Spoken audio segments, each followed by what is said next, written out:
y'all, I'm Ellen. We've been super inspired by our journeys of self-healing and discovery. And I'm Sam, and we want to share our experiences with you to help you get curious about yourself, reconnect, and get intentional about your life so you know what makes you happy. Welcome to Woo New, the podcast.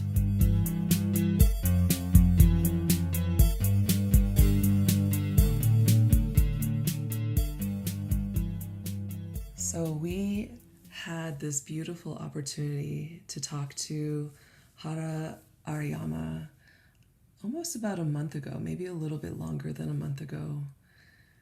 And as things tend to happen with the divine and with the universe, the interview, the beautiful conversation we had was lost. And so I really believe that it was a blessing in disguise to get us all together again, to have another conversation, perhaps even a deeper conversation about Hara's life and her experiences and where she's at in her journey now. And so I am really grateful and humbled to reintroduce Hara to Woo New and to our audience into this space.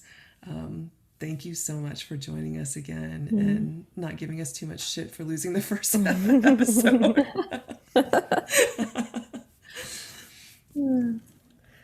So we had this really incredible talk last time that our intention was to really center it around embodied allyship because Hara had written such a beautiful post about that.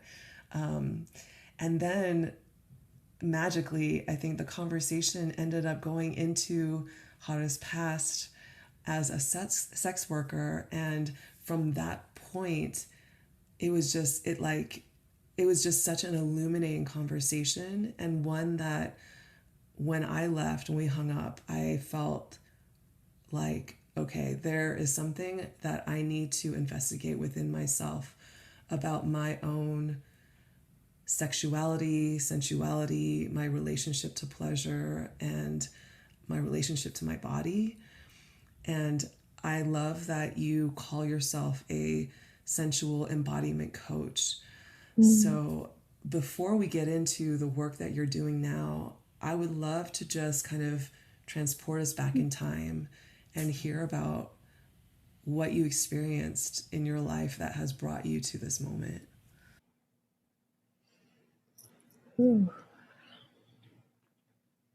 Thank you so much. That was a beautiful introduction. And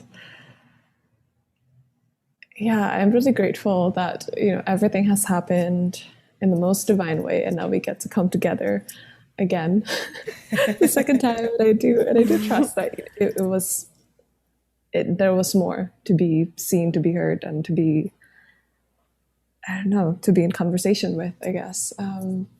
So yeah, man, I don't even know where to start. It's just really interesting to reflect on the journey now, because there's so much that I've learned throughout that experience, being a sex worker, being a dominatrix in New York City. It really opened up my heart to humanity, quite frankly, to really embody the sense of compassion.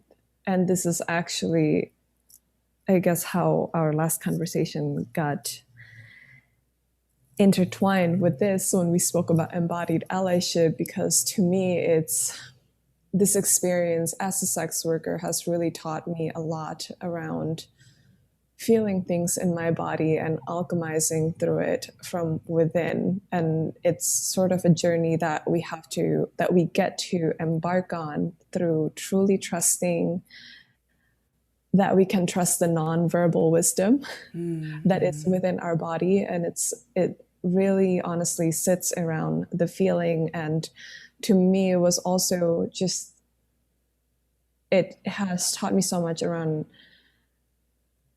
being able to feel compassionate toward all human beings out there, because it showed me really that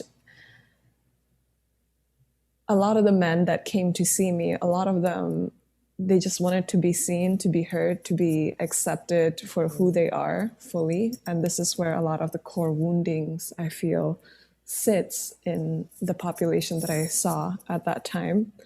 Who And were those or who was the makeup of the population that you served? Yeah, that's a great question. yeah, that is a good question. So for me, and I know this, every person's experience is different. And for me personally, at that time, I served a lot of the people in the Rockefeller Center, Wall Street. Like these were people that came to me. Yeah, high powered, which is again very interesting. And especially when I was in the dungeons in the dominatrix realm, there was even more people who was in those high power realm, sort of coming into dungeons, seeking this feeling of surrender that they couldn't get anywhere else. So that was really interesting to observe as well. Like a role reversal. Yeah. I never even thought about that in the way of surrender. That's really profound.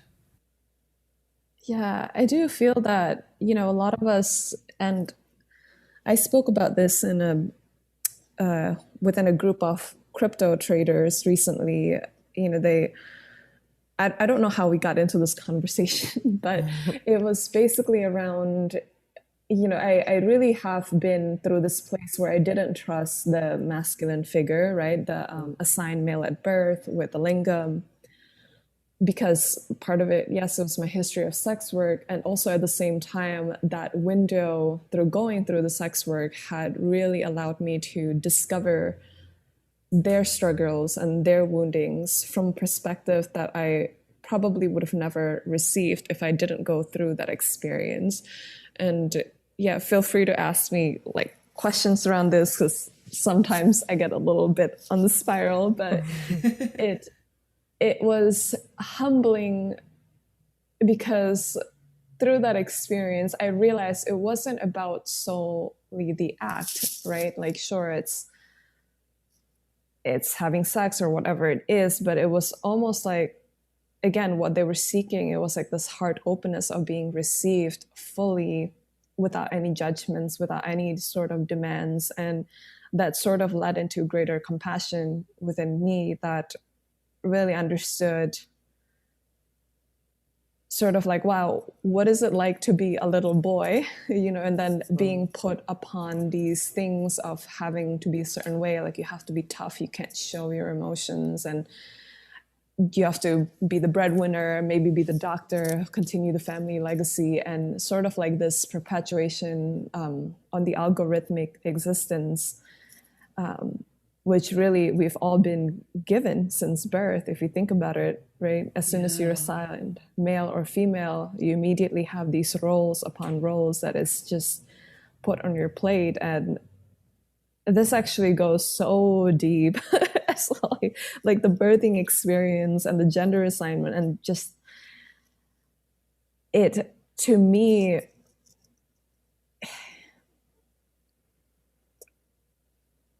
it really brought a greater sense of compassion and understanding. Like, and this is like something that keeps wanting to come through, is just compassion, in which, as we, when I speak around sex and the container that I bring, it's sacred energy exchange in everything and anything that we do, whether it's a physical act or whether it's just a conversation every day. It is sacred because it is energetic exchange. Every interaction that we interact with that person, that little part of that person also becomes a part of us. This is how I've understood within my process as I was healing through all of it, just sort of integrating the whole process. It's been an understanding in my body that with each interaction that I had with these men or with people, anybody that we interact with, that little part becomes a part of us, right? And like, because of these parts that they have given to me, and this goes deep into the conversation around, when we are engaging in the physical act of sex. It's actually, it's not only it's an energetic exchange, but also sometimes when there's a lingam involved and there's a womb, whatever that person, as that person lets go, right? Like ejaculates into the person, whether it's a condom or not, the energetic vibrations comes through the womb, and it gets sort of, and then it becomes a part of me. Like that was a concept that I've come to understanding, because I believe I spoke about this, well, in our last podcast, in our last recording, that, it was like, as I was going through it, I started to realize that I was processing these things that were not mine. And I imagine to how many of us in society with the programmings, particularly the one that's like really like encouraging us to rush, to go, go, go. How many of us don't have that chance to really sit in the quietness and then check into our inner landscape and see what's there? Because I had realized that some of the things that I was processing in my body were not mine. It was their woundings. It was like their incompletion, their feelings, and this sort of led into a deeper journey where I got to alchemize and work through that. And this became, quite frankly, like a humbling cycle of forgiveness toward myself and toward them as well, because if I didn't forgive them, then it really reflects back on me, because then I wouldn't be able to forgive myself. And this is something that's been coming onto my field very, very strongly. So I have a question.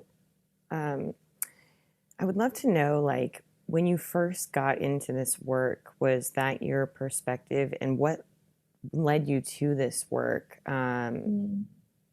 at the beginning, and like how did your experience sort of shift throughout as you were alchemizing all of these experiences? Yeah, this is an interesting question. So how did I get into this work? Are you asking about the beginning of how I entered? Yeah, I would love to know, like, just sort of what brought you there and what your perspective was at that point, and then how it shifted after you started experiencing all of this. Yeah, so what's interesting was I originally got into this world because, number one, I grew up in a very Christian family. I was very repressed. And I was sort of, my grandmother had this one program that she really ensured that I knew that all my worldly desires was a sin. So it was almost like a programming around, you shouldn't do what feels good to you in this world. Like, it was a very deep sense of what's the word? So much shame. Shame. Yeah. Like the shame and guilt programming. And I feel that a lot of us that are in, maybe raised perhaps in a Catholic background or Christianity can perhaps resonate with this, because it was almost like it was this constant reminder around Jesus died for you and you should be a good girl. And, being like quite like really how I received it was like, I couldn't feel good in my body because it was a sin. And so that was really one of the things that sort of later on, when I graduated high school, actually my parents had gotten deported. So that was sort of like it was sort of a very fast process where I was asked to really step into independence without quite like really knowing what was happening, because we came here, I'm a citizen, but they were not, and we came here together. And it's funny how I described it. It was like, I had a blue passport, but I sort of had this experience of being a non-documented immigrant. I think that's what they call it now, right? So it was just really interesting. Like, we had this whole experience around,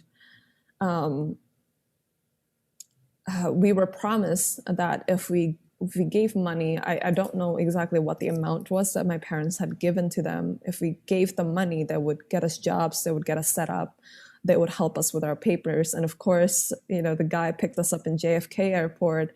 He dropped us off in a very dingy hotel that I could have sworn now is involved in some sort of a things that were not good. That's a whole other conversation, but it was, just to take you there, like it was honestly like there were red lights and there was just a bed and a sink and I slept on a box mattress. It was very strange. Wow. Yeah, it was a very strange experience. And so we kind of went through our life in New York, just my parents undocumented, and I was going to school because they wanted me to really get good education and everything. And unfortunately, we went to vacation. We went on a trip to Buffalo, and the border patrol was there, and they had asked us to show our passports. And long story short, they were pulled out of the bus, and my parents told me, "You have to stay here, no matter what, because we came here for you." So it was, yeah, it was quite the process because I didn't. I was 18. I had just turned 18, and that was in April, and they left in May. They were deported in May. So I didn't even graduate high school. Yeah. So that, it really is a blessing to, thank you for asking this, because I've never shared really the story of how I made it through college, like by myself. It was actually before I went into sex work. And miracles just keep on happening. And it really, the one thing that I want to share about that experience is like, when we choose love over and over again, like trust that you'll always be provided. Because I don't know how I'm able to sit here today. It's really quite a miracle. So yeah, I do want to take a moment and really just like thank that blessings upon blessings. And going back to that, so I graduated college with a nursing degree. I couldn't take the test because I was not in a space to take the test. Like I don't quite know how to describe it, but there was a part of me that was, I think, awakening and maybe wanted to explore a little more. I had just gotten out of a relationship that wasn't really that great for me at that time. Like it really didn't grow anywhere. And so once I got out of that relationship, I sort of just became curious. I was like, I wonder what's out there. And I really want to discover this part of me that have been sort of repressed. And I was always told because I was queer, it was very sinful. And I kept getting all these text messages from my grandma. It was like a whole thing. And I remember seeing one ad on Seeking Arrangements I think it was Seeking Arrangements. And I thought, honestly, at that time, I was feeling so low and I didn't know what else to do. I was running out of money and I worked 3 jobs in New York, still couldn't make rent like really that great. So I was like, let me see what's there and just explore it and see how it goes. And that's sort of how I kind of dove into that world, was just through that one ad. And that one ad really led into other adventures and things. And listen, like really no regrets, because it's led me through this beautiful experience of just discovering and meeting so many different human beings in all different levels, all different stories, and understanding that, wow, like how fascinating it is that we can look at somebody and totally not know what they're going through. It's just, so. I really do think that just who you are and what you essentially came down in this body to offer the world in this lifetime has everything to do with this experience that you had and the circumstances of your parents being deported. I mean, it was like the perfect storm of situations that put you into this place where you probably at the time felt forced in some ways to explore sex work as like a solution, but also, I mean, also truly, to be curious about it. Yeah, and Oh my gosh, everything that you said about your religious background and feeling repressed and the shame and all, I mean, it resonates so deeply with me. It's like something that I like definitely carry Oh, within, you know? And man, I'm so curious like how that very first ad, I how was did you gonna ask feel? that Yeah. same question. Yeah. How did you feel after that first experience? And what was that experience? so how was that experience? It actually ended up being really good in some type of way. You know, I was fortunate. I blatantly honest, like I did a thing where I saw the ad, I went on there and I was like, I somebody messaged me, it was a couple that messaged me and they were like, oh, we're in New Haven, you know, would you come and see us? And I'm like, sure. At that time, honestly, Ellen and Sam, like I was in a place where I was like, you know, I got nothing to lose at this point. Let me just see what happens So and hope to. they were interested in doing a three-way. Is that what they contacted you for? Yeah, they were interested in a polyamorous relationship. Oh, So wow. yeah, so this like it was beautiful in its own way because you know I came there and it led me into this journey and everything's a gift. Like I really believe everything's a gift, and they were what I believe was trying to save their relationship, and it wasn't the way to go about it. You know, so it was just like I, and it through that experience, I really learned a lot about polyamory, which is again like this is an aspect of why I'm so passionate about even the concept around embodied allyship and really knowing the story, really knowing what it feels like in your body is it's just it's important. And it's not to say like, hey, go out and do this, but really asking the story behind it, because you could even tap into these feelings just by listening into someone's energies, right? Listen, even maybe listening to my story here might shift some things. And even like through this polyamory relationship, for example, it was funny because, you know, as I shared, like, you know, I came from a very religious background and I was quite judgy, like, to be honest. I was like the Judge Judy. And for me to be there was really humbling to watch them. Like, you know, these are just two people that are just trying to make it work. And I got to, in some ways, I got to hold space for that and really being continuously again like just being open to the process, being open to whatever the universe had in store with me. And this through that experience it actually then opened me up to the world of BDSM, which is another thing that I've always sort of fantasized about when I was young. And it was interesting because I had my awakening I think very young, and that's why I think my grandma was so adamant. She probably saw it. I don't know what it was, but she probably saw it. And he was so adamant around, you know, really instilling this programming around like, no, no, no, like you can't, like this is not allowed, this is a sin. Because what I discovered even just through the world of BDSM was, oh my gosh, like these people, like the BDSM community is the best at knowing boundaries, consent, and being respectful of naked bodies and our sensuality. It's a really fascinating how how society has portrayed all these things as such a big taboo, Right. when it is a part of our human nature, right? We are humans, we are sexual beings, we're sensual beings. Like this is how we create life. And it really boggles my mind to how much shame programming is around it. And that to me shows the amount of how much, like, I guess, what's the way to say it? Almost like what a fear programming it is. Because what happens if everyone was sexually empowered, was totally in ownership of their sensuality and being able to exist together in our fullest sensual embodiment without being worried about, oh, is it safe for me to be fully turned on, to be fully juicy? Like, is that safe for me? So yeah. Oh my gosh. I just have to share that the what you said around boundaries and the BSDM community being super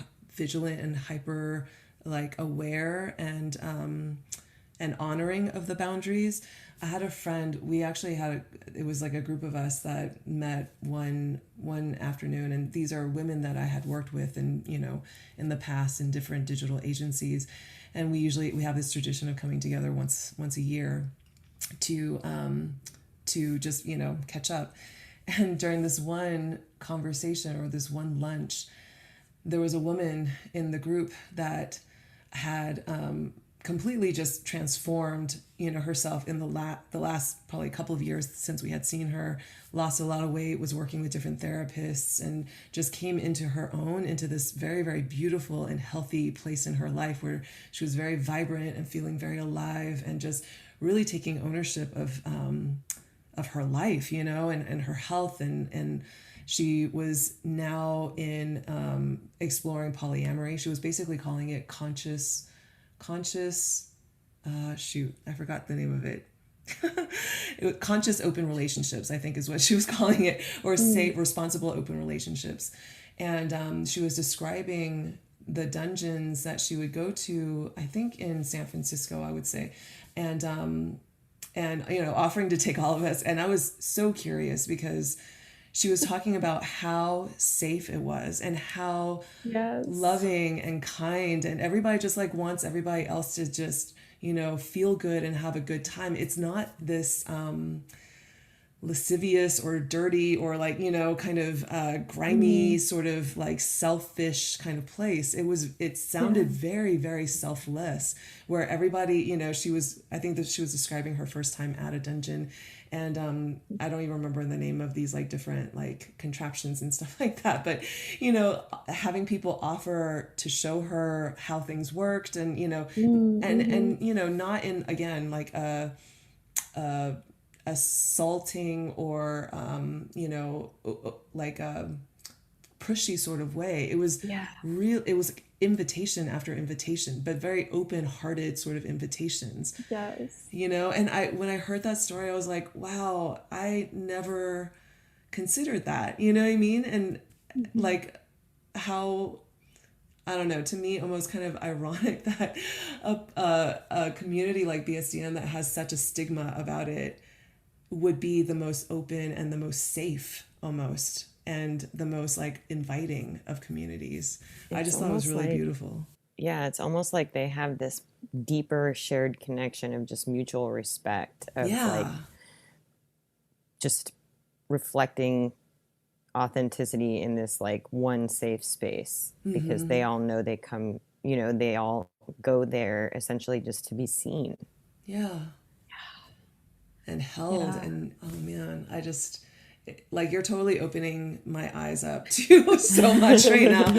I mean, I think, like, I just have to say, I think yours is a voice that is needed in the world, because there's so few. I would say it's a very, very small niche of people that enter into this space of not necessarily just becoming a sex worker, but also stepping into BSDM and all these different communities and really exploring their sexuality.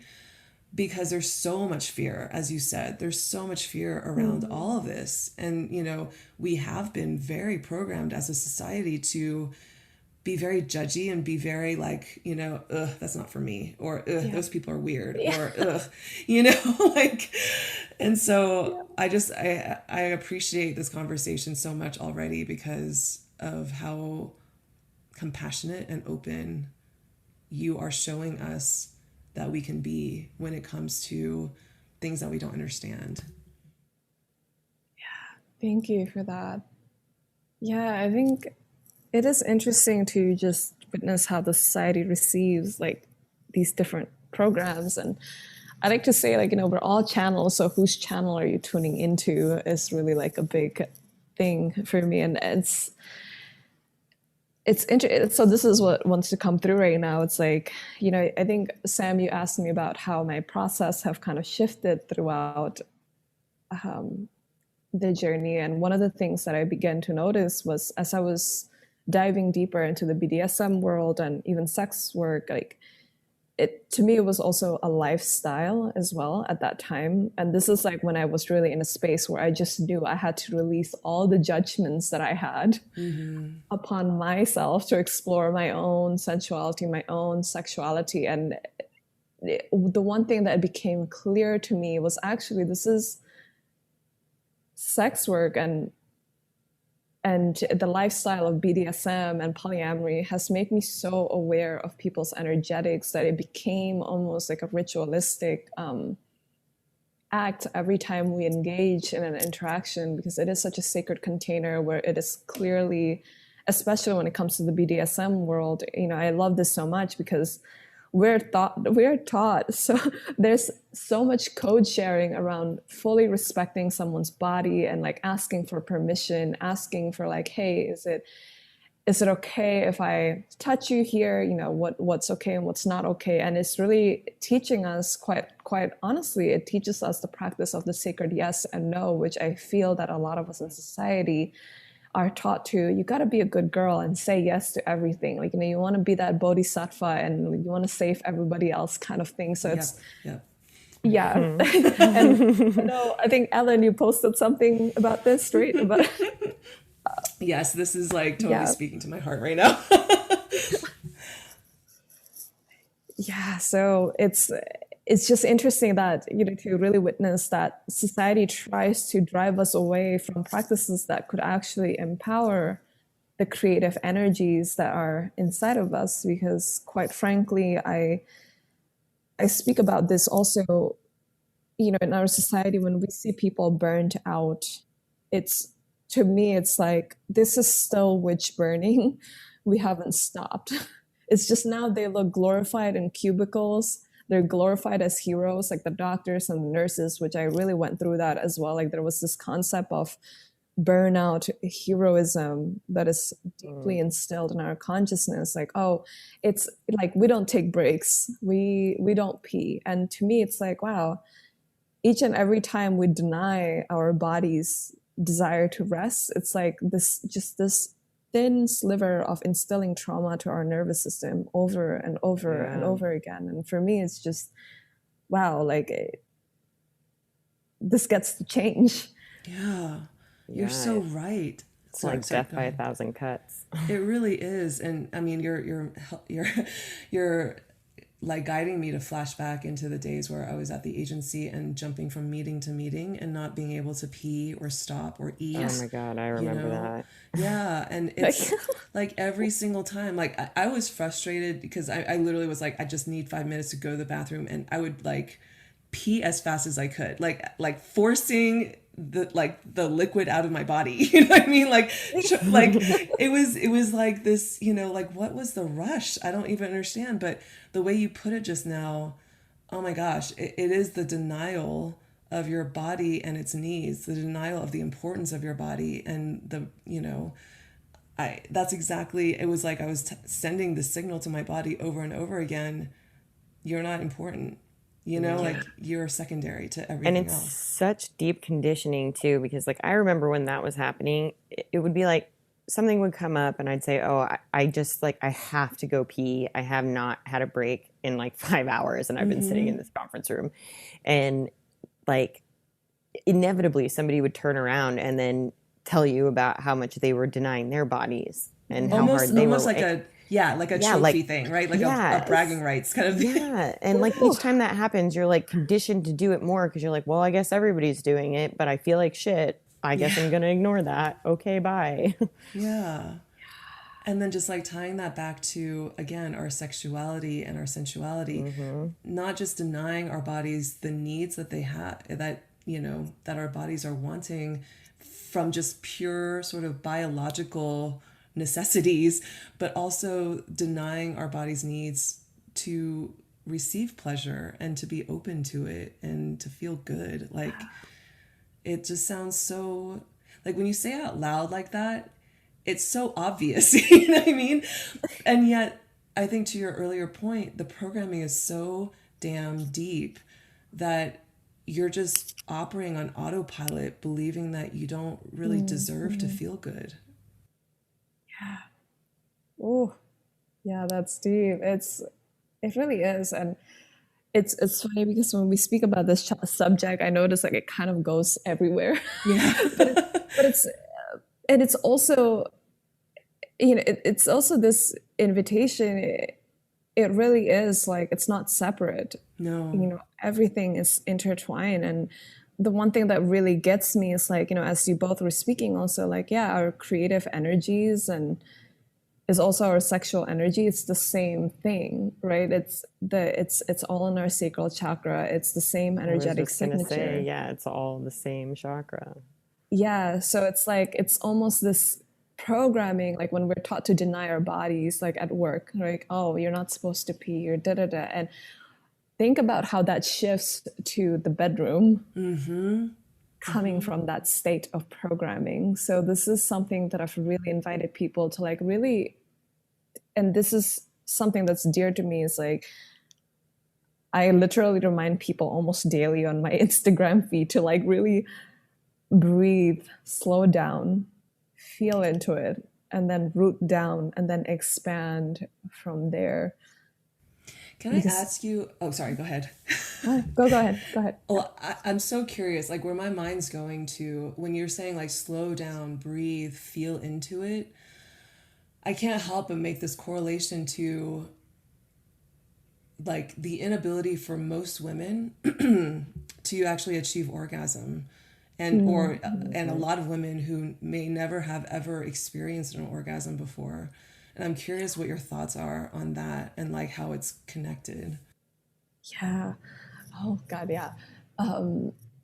This is a juicy topic, and it absolutely is related because, again, because we're not taught in society to slow down. There's this shame around being slow, right? To be quite frankly honest, like, it's always like this speed glorification. It's the glorification around, wow, you're working so hard, this is so good, working so hard is so good. And it's, I kind of question that. Is it really? It's when we work, like overwork, like this culture of burnout heroism, I like to call it that. It's like, it's a depletion around our chi, right? Our life force energy. And forget about coming into the bedroom and having orgasms, because at this point you're tired, you're depleted, you've been sort of dragged around the roads, like literally dragged around the roads all day, every day. Especially, like, I know I came from New York. I was quite literally on asphalt every day, walking, Ugh. I bet. yeah, running to the train. Like, it's just not, this juiciness and the sensuality really arises, especially for us with this womb, with a pussy. It's like, we need that time to slow down, to really feel into it, because most of our energies are up around the third, like around the crown chakra, third area, third eye chakra, and it needs time to calm down. And especially for us, a lot of women in society and a lot of this femme-bodied beings are really programmed to give, right? You got to be the nurturer, you got to do this. And then it's like, oh, you have to make your way up to the corporate because now you have this whole glass ceiling thing to work through. So it's complex and it's all related. Is there I'm trying to think of how to phrase it. Like, is it as simple as slowing down, which actually is not a simple thing for a lot of people to do, Yeah. especially when they're in that go, go, go, very young and sort of masculine energy kind of archetype or phase. But what would be your advice to women who are struggling with this or just even struggling to, I mean, I think you're absolutely right. It's like the idea of making time for themselves, the idea of addressing their own needs before somebody else's needs, the idea of like putting their body and their body's like not just needs, but yeah, I mean, pleasure is a need. And I think sometimes we think it's optional, but what would be your advice to yeah, people Anyone who are struggling with struggling? that. Yeah. Yeah. Let me tune into this.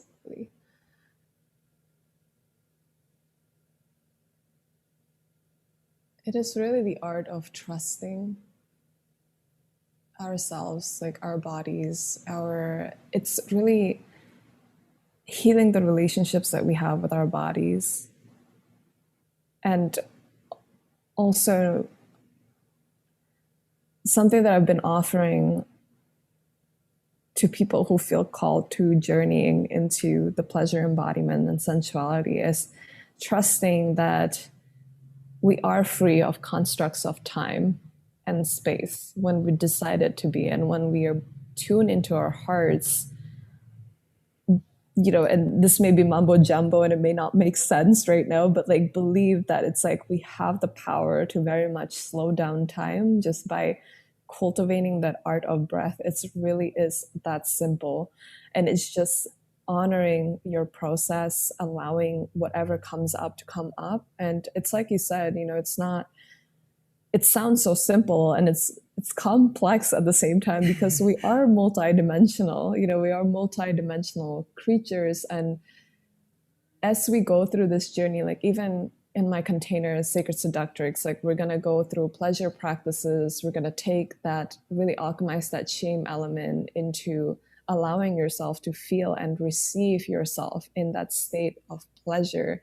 And this is something that I'd like to invite all of us, as well as society, to really receive ourselves in that state of pleasure, and understanding the turn-ons, like really cultivating that art of knowing your inner self and being able to hold space for all of you. Like what happens when you slow down and breathe and tune in and listen, like actually imagine your eyes turning backwards and looking into, how does it feel in my body? And if it helps you, I would recommend to journal it or to speak it out on an audio, like an audio memory voice note type of thing. And that practice alone, it allows you to understand your inner landscape. It allows you to meet you and to love ourselves deeper each and every day in the most graceful and compassionate way to yourself. Because ultimately, this practice around even just like, how do you call it, like the divine union within the self, is being able to see all of us in all the totality. It is then you can welcome yourself, you can accept, and you can love yourself. And that's sort of like when the orgasm for me and for everybody else, really, like I say for me because I'm in my body right now, and it's almost like, you know, you allow yourself to really feel that bliss through your body, because it is something that's been shamed like through generations upon generations. So understand that when you practice this, receiving the orgasm in your body with a fully embodied love from yourself, witnessing yourself in the totality, right? The anger, the emotions, the burnout, whatever it is, and understanding, okay, like I am choosing myself right now. I'm going to bring it back to my heart. It's almost like this beautiful practice of sex magic as well. Because when that orgasm happens now, it happens because you love yourself, not because I just need something to get this feeling out of my body right now. So that's like, there's a big difference between like letting go, like having an orgasm to let go of any type of stress or compassion, or stress or like compulsion, versus alchemizing that stress and compulsion through your heart and then allowing it to sort of orgasmically, like really big bang inside of your body to spread through your vessel. That was a huge, I think, aha moment for me. Just the intention behind it. Or, I mean, I don't think I ever really understood the difference, you know? And I think when I think sex, I always think partner and relationship. It's like at this point I should know better because of all the inner work that I've been doing through all these other things, that like it always starts with you. It always is about you and your relationship to self first and foremost.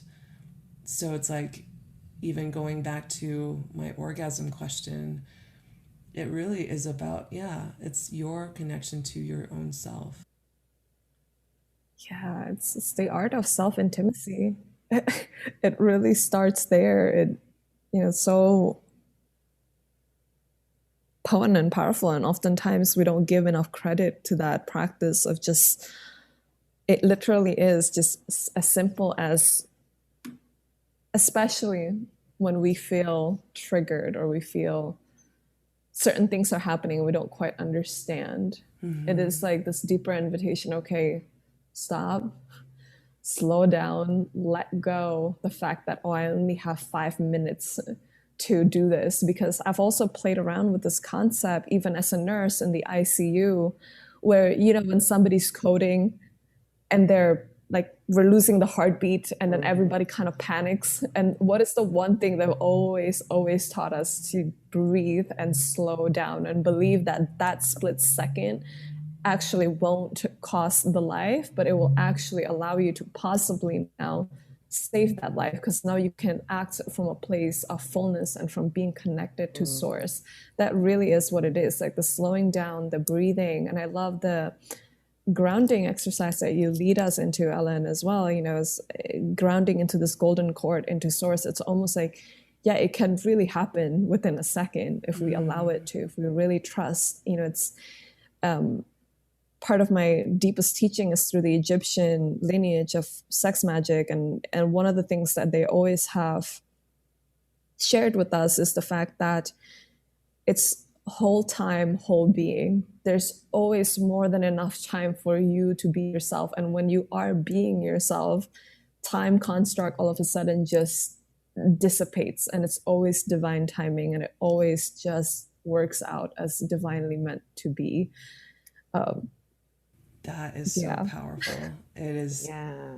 It's also like the act in itself is almost like a reaffirmation or a practice of being in the moment, and while simultaneously being in relationship with yourself in a very like physical, tangible way. Yeah. And energetic way too. It's really quite profound, actually. Yeah.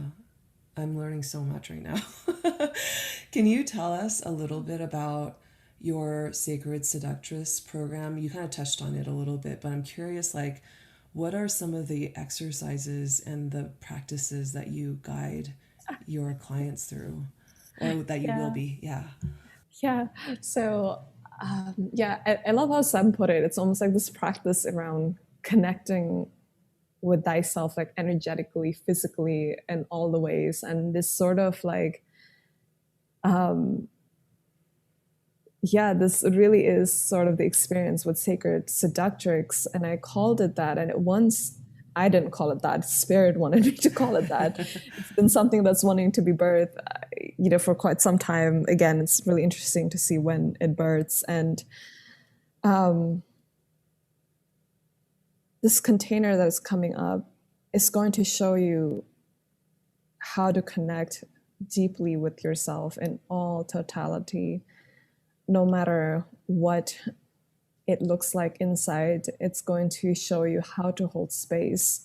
Like, we're going to do a sacred rage practice. So this is one of the things where I guide people through holding space through the rage, because rage is, I always say this, I love thinking of rage almost like a cap on top of your creative energy. So it's this bridge around, it's the bridge between it's the bridge between destruction and creativity. So it is just allowing that little thin awning to dissipate, is then you can allow this creativity to bloom. But first we get to hold space for that. And a lot of us hold rage or feelings, frozen emotions around our sensuality, our sexuality. So this is something that I'm going to really invite us like way in the beginning. So I think that's like week 2, where we kind of decide, when we can sort of see, okay, what are the blockages, what are the programs that I've received as I was growing up, or whenever that is, and let's alchemize through that. Let's honor it. And when we go through this practice of sacred rage, it's not about allowing the, like, some people say, oh, does that mean we just allow the anger to take control of us? I'm like, no, this is an invitation for you to provide safe space for the anger to be witnessed, because the anger needs to also be witnessed, right? The sacred rage, it's then we can heal it. So there is that practice, and we go through a week of movement and dance and sounding. We do womb sounding, we do pleasure sounding. And it's through this practice of movement where we can begin to, again, trust the flow in our bodies, trusting fully that this body has its own intelligence and it has a lot of stories to tell us. And when we sound, it's a practice to truly receive your sounds. And what is it like to witness yourself in that pleasure sounding? How does it feel to receive yourself in that state? Some of us may feel uncomfortable. Yes, some people may feel very like, oh, like, I don't know, like that sounds like porn, da da da, you know. And it's again, it's this invitation to alchemize that, because there is this form of hijacking programming in society that has taken the sacred away, and it's this element of adding the sacredness to your pleasure. So when we engage in this movement of dance and sounding, and really it's a practice of taking up space and being okay with it, like walk into places, own the space, know that you deserve to be here. It is more than just about walking like in a catwalk or something, you know. It's really just about, like, I'm allowed to be here, I'm gonna own it, and I'm gonna show myself to the world. So that's the week 3, and then we go into a practice of the chest and the breast massage, and each week we invite a goddess to be present with us. So we go through Isis, Hathor, and then Kuan Yin, Mother Mary.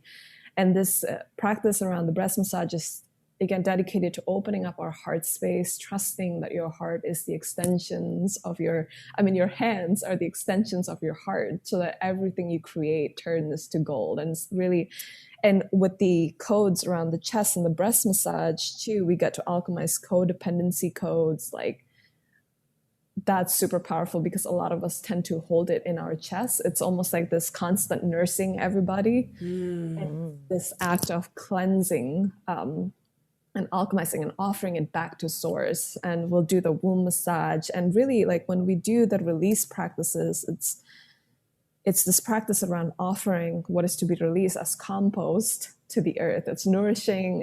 It can be, you know, the earth is capable of everything and anything. And it teaches this practice of leaning into source deeper each and every time, and offering, and the practice of that offering, whatever it is that you're going through, and cultivating that inner deep trust. And then I'm kind of taking you on a tour here through the temple. So awesome. Yeah. So it's, and then we go into the practice around yoni massage, which would release trauma that's stored around your yoni. That's the vaginal walls, like all of that. We go through the ovarian breathing as well. Again, like cleansing that space, whatever you've taken from other people, cleansing the womb. And from there, we go through the yoni egg, jade egg practice, so that you can awaken your own self-source arrows. So knowing that your sensual energy is not dependent on somebody else, you can absolutely build this on your own. And the last module that we go through is the practice of sex magic, orgasmic manifestation. It's really harnessing that pleasure practice to essentially like guide you to follow your bliss, like follow your pleasure. Because it's almost like reconditioning, reprogramming your body into feeling good and feeling connection to source and to yourself, that there is no need for outside validation, if that makes sense. So that you're able to, so that you're able to navigate and manifest. Because really the art of manifestation is like, whatever you manifest is already happening. It's just a matter of clearing your way. So this is an invitation to, okay, are you ready to clear your way? Step into your pleasure, so that when you are in pleasure, everything is blissful. Anything could happen to you, and you're just like, you know, I feel safe in my body. And when we feel safe in our bodies, in all totality, it becomes easier for us to navigate through life or any challenges, because you're able to center yourself. And this is like something so dear, because sex magic isn't just about like, oh, have the best squirting orgasm, like Cosmopolitan magazine thing. It's really about like communing with the divine, like, and communing, and the divine is inside of us. So can we treat our bodies that is also the like sensual sexual sanctuary the best way that we can, right? Just allowing that, hey, like this isn't sinful. It's actually sinful to deny ourselves of pleasures and, quite frankly, like torturing our bodies by doing whatever society has been asking us to do oftentimes. So Right. yeah. Oh my gosh. That sounds so powerful. It does. I mean, I'm like literally like, okay, where do I sign up? I mean, as you were talking through all the different weeks and steps and practices, it's so funny because, again, I love the divine timing of these conversations. Like Sam and I just had a conversation with someone, another woman yesterday that was just so divine. Like it was like things that we both needed to hear then. And today, what was coming up is, and this sounds so dumb, almost, but I'm just going to share it anyway. I have noticed that, and it happened today, that whenever my partner asks me to go on a walk with him and, our dogs, take our dogs on a walk in the morning, I get really triggered because in my head, I'm like, I have all these things that I want to do ritualistically, like, like make the offerings to the ancestors. I want to sit down and meditate. I have like a small laundry list of things that don't necessarily take a lot of time, but I've noticed that if I start my day and focus on these things, I am able to clear my energy and basically invite in a more expanded, like kind of like basically I can operate from a more expanded heart space throughout the rest of the day. And it really makes a huge difference in my day when I am able to do these different things in the morning, including like refilling my bird feeder, and feeding the birds and stuff like that. And he really likes to take walks in the morning, almost first thing after he wakes up because it's cooler.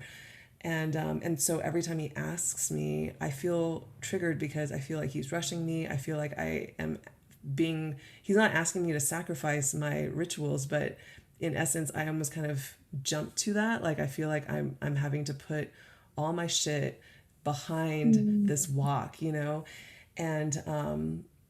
as you were talking about these different practices, and especially like the breast massage and the opening up the heart and stuff, I think what is triggering me is this feeling that I have to nurture everyone before I nurture myself. And it sounds like such a non-issue, not a big deal. It's not even something he's really asking me, but I interpret it in that way. And yet the trigger is there because of this, And so, yeah, as you're talking, I was just like, holy shit, I need all of this. Like every single practice. Oh my gosh. Yeah, that one in particular is really powerful beyond belief. We had just gone through it, this last week in the current round of the Monarch Temple. It's the nurturer role. And if you think about, oh God, this needs to be a whole other episode.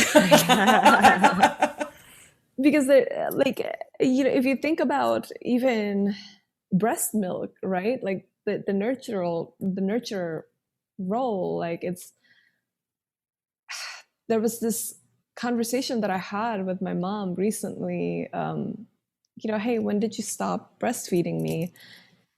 She said, oh, after 3 months, and I couldn't do it anymore just because I couldn't produce any more milk. And it was so interesting because to me, what was coming through was, I wonder how many parents and mothers out there who wants to breastfeed, but they're so tired and they perhaps didn't receive the right guidance around how to nurture their bodies fully, right? Because breast milk also with oxytocins and all the hormones and things like that. And if we were not feeling safe in our bodies, that body quite often like can't produce that breast milk. So when you mentioned that about, you know, this culture around like having to nurture somebody, like again, it's like the nurturance around we get to give to ourselves first, because then like what nurturance are we really giving? You know, it really it really poses that questions around, are we giving from an empty cup? It's something that's a lot of us hear, but wow, like do we need to hear it over and over again sometimes? Right.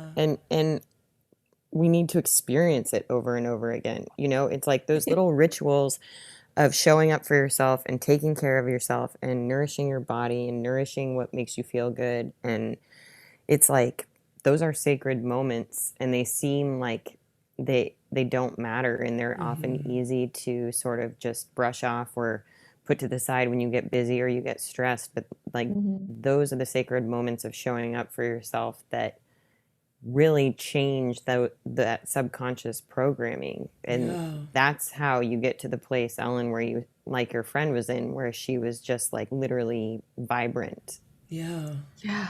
Totally. Because it's a language, you know, when you're making these choices and you're choosing to do these little things. And again, you know, I love what you said about divine timing, Hara, because it's so true. It's this year, I think, is very, very evident of that. Like that time is really not what we think it is. You know, it's already July. I'm like, how the hell is it already July? It's insane. And then there's certain days where I'm like, oh my God, this day was like a week, you know, and it's so crazy the way it works. But I just find that like in the same way that when we listen to our dreams, we're learning a language of how to communicate with our ancestors and our spirit teams. I think when we make these choices and do these things that make us feel good, and, you know, it is the language of love for our bodies and for our spirits. And yes, affirmations, I do talk to myself too, but like it's really showing up in these actions that really speak, I feel like for me, the loudest. Yeah. Oh, sorry, my kitty is here too. She wants to speak. I was like, oh, meow. The animals always know. Yeah, they do. They do. Yeah, I love everything that you said. And it really is the seed of the origination, and the seed is the intention, right? Are we doing it with love, or is it just an empty action? And that really is the question that I also invite anyone who's listening to this to really ask. Like, even if it's an invitation, are you saying yes because it's purely out of love that you feel fully embodied in the yes, it fully feels good, it excites you in your body, like really listening to your body's wisdom? And this is something that we can learn from our fellow four-legged allies, as my kitty's here to be present. You know, she if she doesn't feel good somewhere, she doesn't stay. Yeah. You know, she leaves, and there's no reasoning around it. And to me, that's so beautiful. You know, when we witness, like, say, some type of a natural disaster, we see all the birds and all the thing, like all the other animals other than humans run up to wherever they're supposed to run up, and we're like sitting here reasoning to why we should stay. Or maybe it's like, oh, it must be a thing, like maybe we're just making things up. Like, we question the way our body feels, when really in reality, like when we lean into that primalness, which is also the sexual nature, right? It's all of it. It's like, yeah, there's this deeper calling in society to heal our relationship with our primal bodies, and really just diving into this deeper acceptance that this is what is. And oftentimes we hear this talk around like, oh, we're going to the 5D now, and we're not all about the 3D. And I'm like, you know, and something that comes through to me every time is we can access all those other dimensions just by priming this 3D vessel to feel appreciated, to feel loved, to feel safe. That's actually how we access all those other multidimensionality. So yeah, again, like my deeper calling here is just to really honor our body's wisdom, that it has things to say. it's it's going to say it whether you like it or not, and it's our energetic bodies flows into everything that we create, right? So if we create things out of love, more love is going to grow, and if we create things out of overwhelm, more overwhelm is going to grow. So it's like, where are you is the check-in.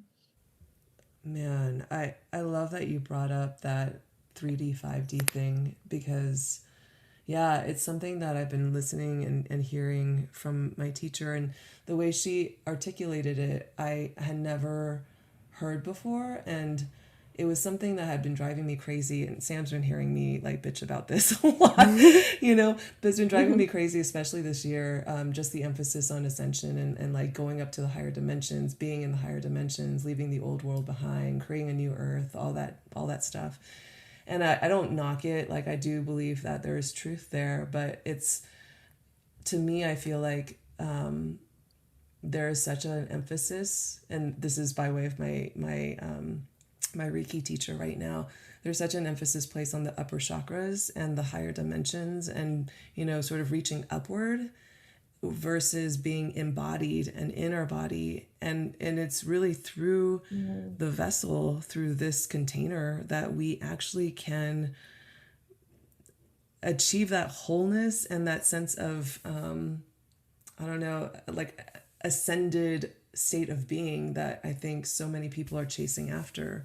I think it is this deeper connection with the body. And when we were doing a Hara cultivation practice, somebody in my class asked, like, how is it that by feeling and going into my belly, I'm achieving a trance state that is not about going out of my body into the astral realms, into these other spaces, And it was just such a poignant and like so important question, because I think we think that we have to leave our bodies in order to ascend, when in actuality, I think we have to be even deeper connected and grounded in order to quote unquote ascend.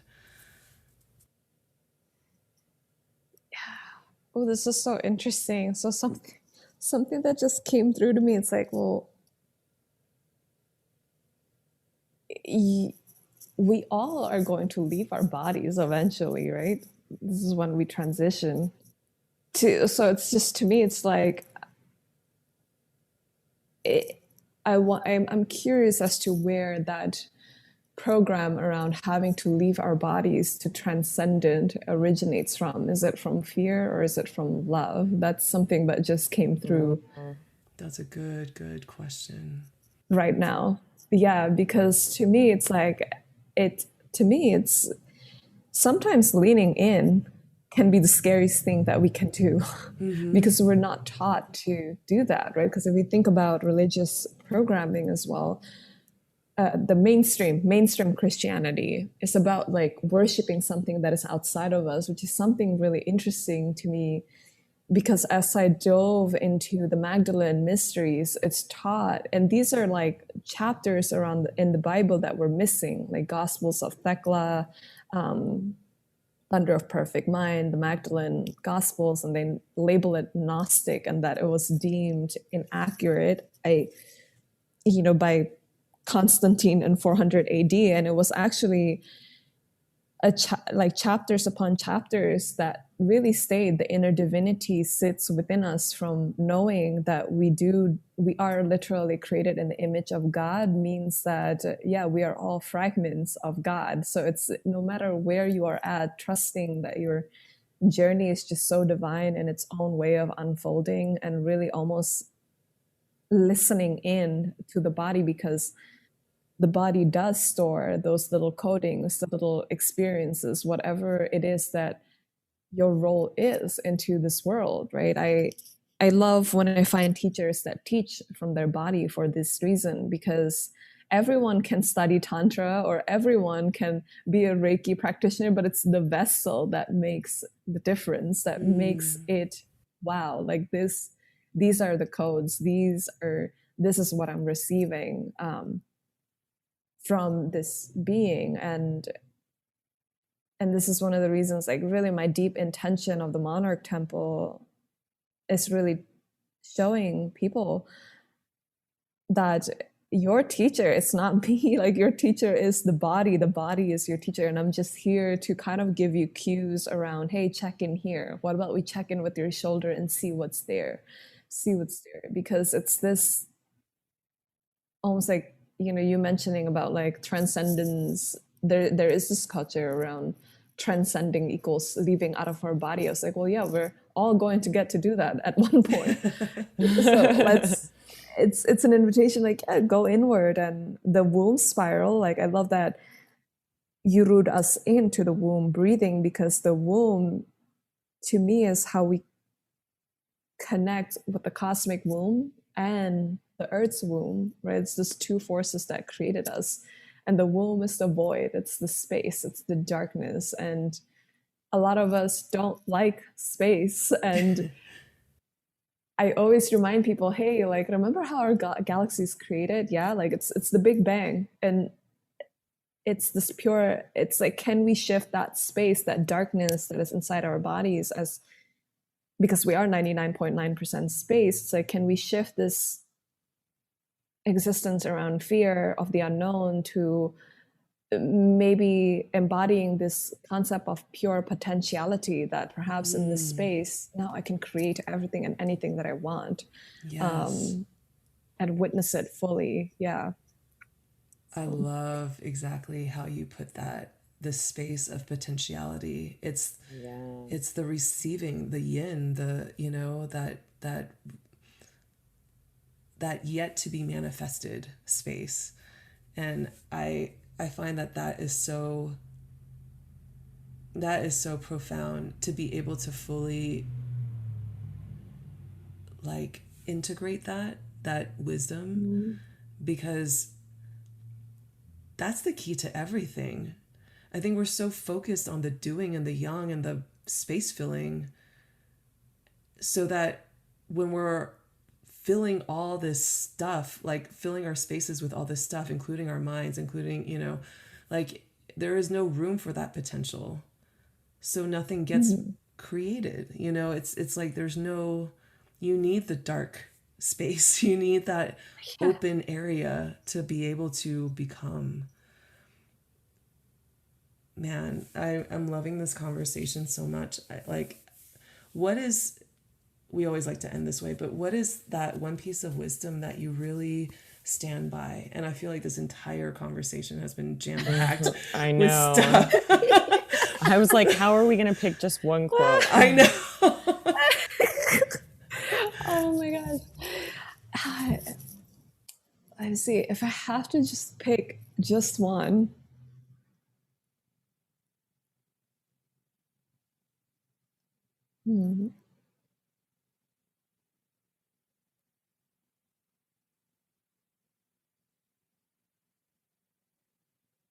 It's leaning into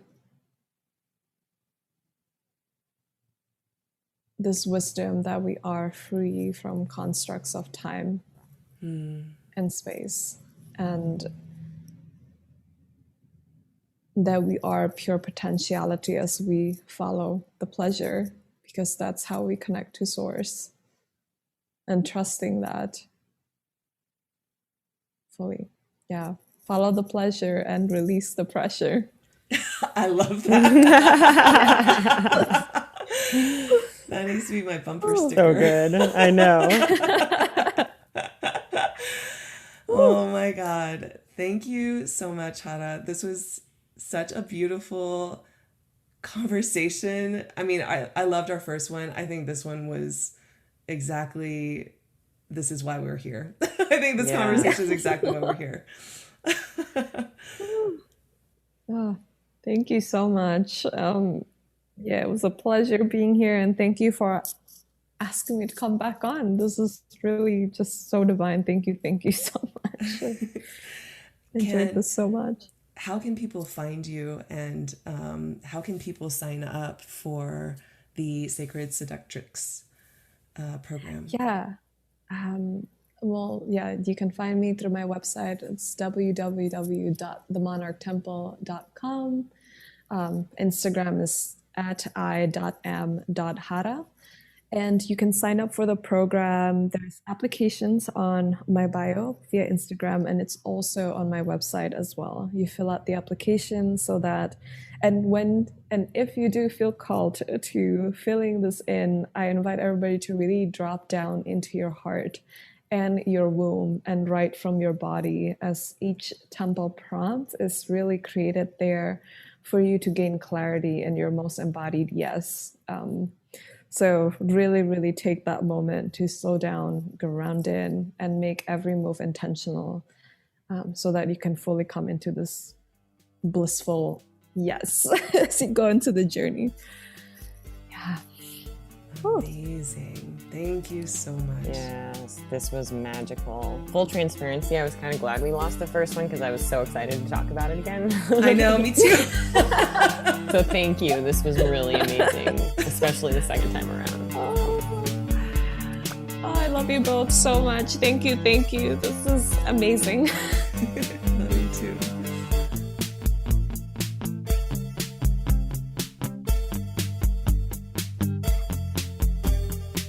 Music for Woo New is composed by Adam Miller.